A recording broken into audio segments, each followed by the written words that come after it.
Hey, everybody, and welcome back to the Deep Dive. Today, we're going to be tackling personal finance. Ooh, exciting. It is. But don't worry, it won't be boring, I promise. We're going to be going deep on Ric Edelman's book, The Truth About Money. I love that book. Yeah, it's full of those kind of aha moments that make you go, wait, I wish I knew this stuff like way earlier.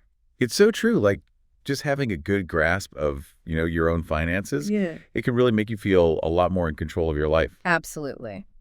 Okay, so let's just dive right in. You know how everyone always says, like, debt is bad, avoid it like the plague? Yeah. Well, Edelman actually kind of flips that on its head a little bit, right? Right. He says that not all debt is the same. He talks about good debt versus bad debt. He actually thinks that things like mortgages and even student loans, if you're using them strategically, can be considered good debt. It's like, wait, hold on a sec. How is that even possible? Can you help us understand that a little bit? Like, why would some debt be considered good? So it's really interesting because some types of debt can actually be kind of working for you, helping you build wealth over time. Like let's take a mortgage, for example. Okay. As you pay it down, you're actually building equity in a home. Yeah. Right? And then generally, property values tend to go up, appreciate over time. Yeah. So like while you're paying off that mortgage, your house is, in theory, becoming more valuable. So you're kind of using that debt to actually grow your assets. So it's not as simple as just saying all debt is evil. I'm starting to get why he calls it the truth about money. Right, exactly. And speaking of truth bombs, Edelman also kind of debunks this common myth that, like, saving and investing are basically the same thing. Yeah. He uses this really great analogy where he says, saving is like keeping your cash in a piggy bank for a rainy day. Investing is like planting seeds that will grow into a money tree, which I think is such a good visual, but I think a lot of us kind of get those two things mixed up. Can you maybe break down like what the real differences are between saving and investing? Absolutely. So with saving, you're thinking about like your short-term needs and having like a safety net. You're going to need cash that you can access easily for like emergencies or a down payment on a car or like even a vacation. Yeah. It's all about like keeping that money safe and sound and ready to go when you need it. But investing, that's different. That's a long-term game. It's about putting your money to work for you over like years or even decades so that it can grow and, so you can reach those big goals like retirement. Okay, so it's like saving is for your emergency fund and then investing is more about like building long-term wealth. Exactly. They each have their own purpose and their own time frame, Yeah. And that's where it really gets personal because you have to ask yourself, okay, what are my financial goals? Like, are you saving for a house or are you planning for retirement? Or maybe it's both. Yeah. Really figuring out those goals will help you figure out how much you need to save and how much you need to invest. That makes a lot of sense. But I think for a lot of people, and honestly myself included, the word investing can be kind of intimidating. You hear all these stories about the stock market crashing and people losing all their savings, and it can make you a little nervous. But Edelman really tackles that fear head on in the book, doesn't he? He does. He says that historically the stock market has always trended upwards over the long term. Of course, there will be dips along the way. Yeah. But he's arguing that over time, like over a really long period of time, the market tends to go up. Right. And it's all about taking the long view. Yeah. You got to remember that, like with investing, yeah, there's going to be some risks, but you can actually manage those risks. Right. And that's where this idea of diversification comes in. Oh, yeah, I've heard that term before. Yeah, like Edelman wouldn't recommend just putting all your eggs in one basket, Instead, he'd probably suggest like spreading your investments out across different types of assets. So like stocks, bonds, maybe even real estate. That way, if one part of the market kind of takes a hit, your whole portfolio isn't getting totally wiped out. So instead of freaking out over like every little dip in the market, I should be focusing on building a more diverse portfolio. It sounds like that's kind of the key takeaway there. Exactly. A diverse portfolio helps you manage that risk and, probably achieve more stable returns over the long haul. It's about like strategically spreading your bets. Right.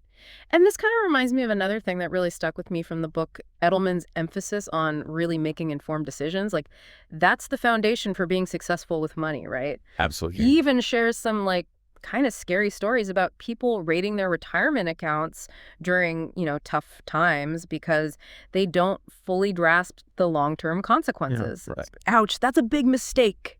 And it really underscores how important it is to really, truly understand this stuff, wouldn't you say? Absolutely. Financial literacy is like so crucial. When you understand even the basics of personal finance, you're way more likely to make smart choices with your money, and you're less likely to, fall into those traps that can really cost you a lot. And it doesn't mean you have to become like a Wall Street expert overnight, right? No, not at all. It's more about just taking those first steps toward like understanding your own money, your goals, and the different tools that are out there. You got it. It's totally a journey. It's a process. And you know what? It's totally okay to ask for help along the way. I like that. Like there are so many resources out there, Mhm. You've got reputable financial websites. You've got financial advisors who can give you like really personalized guidance. It's about finding what works best for you and taking those first steps towards feeling more empowered with your money. Yeah, it's funny because I always kind of had this idea in my head that like financial planning was just for rich people. Oh, for sure. That's a common misconception. But Edelman makes it really clear that it's actually essential for everybody. Yeah. It doesn't matter how much money you make. Right. It's not about how much you hey to eat. It's about making the most of what you've got, Yeah. and setting yourself up for a good future. And whether you're starting with a little or a lot, the basic principles are the same. It's about being smart with your choices so that they line up with your goals. Totally. It's about taking control instead of letting your finances control you. Yeah. Exactly. And another myth that Edelman busts is that investing is basically just gambling. Oh, yeah. He's really clear that investing, when it's done wisely, is about taking calculated risks and focusing on long-term growth, not trying to like win big overnight or like fall for those get-rich-quick schemes. Right, exactly. It shouldn't feel like a gamble. Mm. Investing should feel like a really strategic way to build wealth over time. And that means you have to understand your own risk tolerance, diversify that portfolio that we were talking about, and just be patient. Yeah. It's a marathon, not a sprint. Okay, so we've covered a lot of ground already. I want to try and like connect all this back to the listener. What are some key takeaways they can actually apply to their own lives? What can people do with this information to improve their own finances? I think like the first and most important thing is to shift your mindset, Okay. It's about going from fear and avoidance to feeling empowered and ready to take action. Knowledge is power, especially when it comes to money. For sure. And even taking small steps towards being more financially literate can make a huge difference in your life. And it all starts with something as simple as a budget. Okay. Just track your income and your expenses so you have a really clear picture of where your money's going. Yeah. And then focus on paying down any high interest debt you might have. So Yeah. you got to stop that financial bleeding before you can start healing. It's like laying the foundation for a solid financial house, right? You can't build a strong structure on shaky ground. Totally. You got it.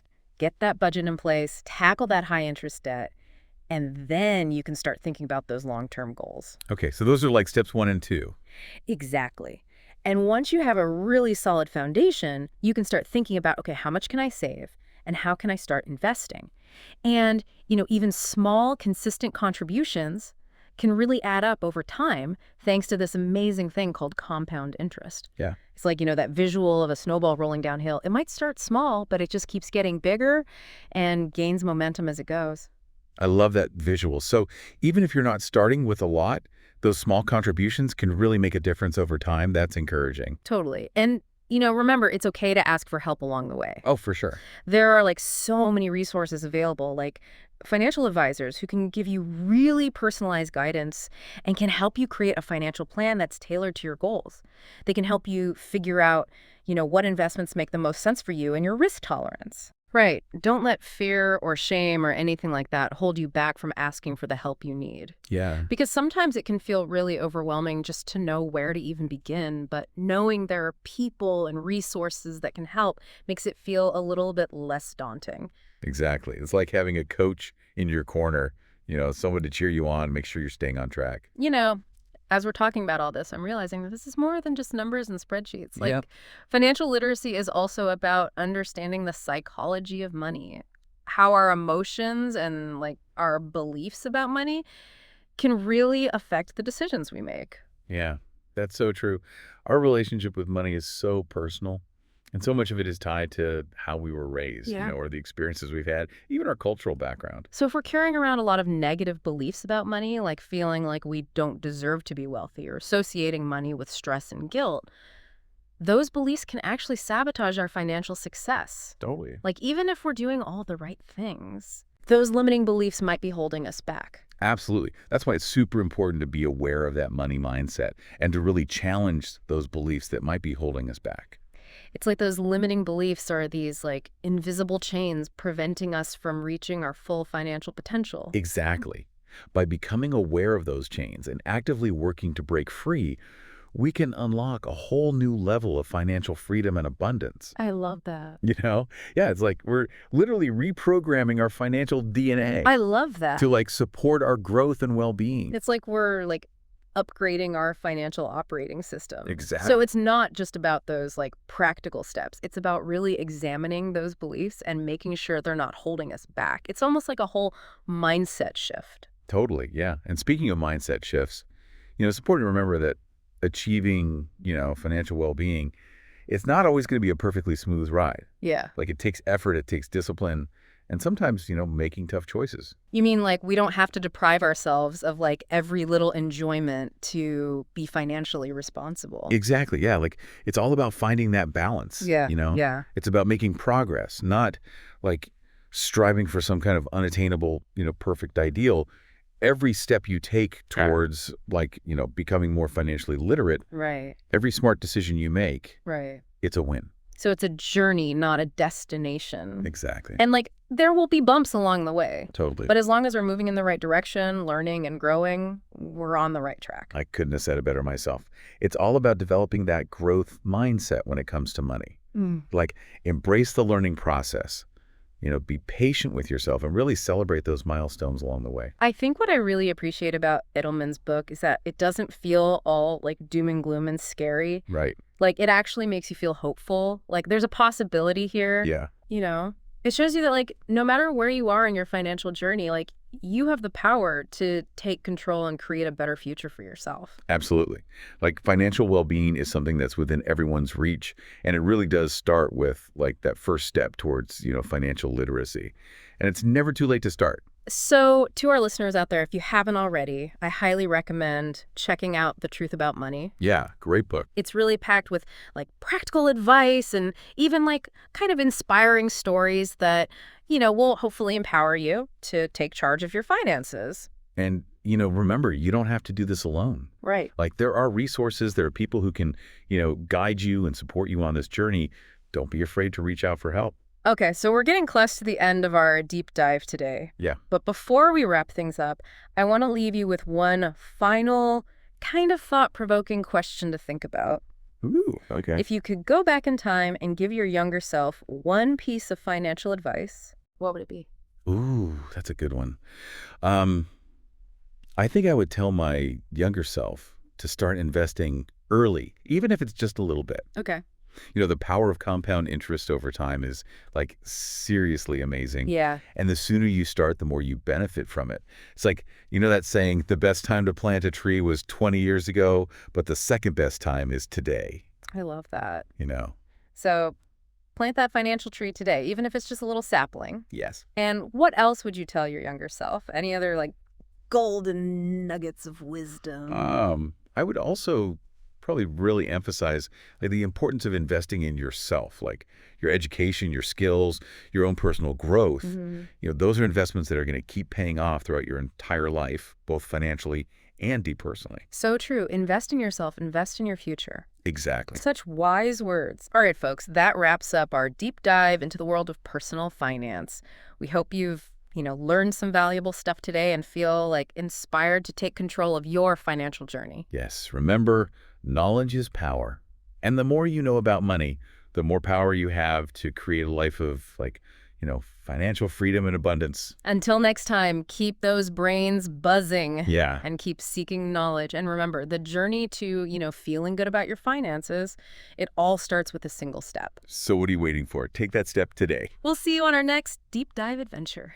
It's funny, isn't it, like how we put off dealing with our finances? It can feel so overwhelming. Yeah. Like this big, scary monster, Right. lurking in the shadows. Oh, for sure. But I feel like the truth about money really like shines a light on that monster and shows you that it's not as scary as it seems, I agree. Like once you break it down into these smaller, manageable steps, it becomes much less intimidating.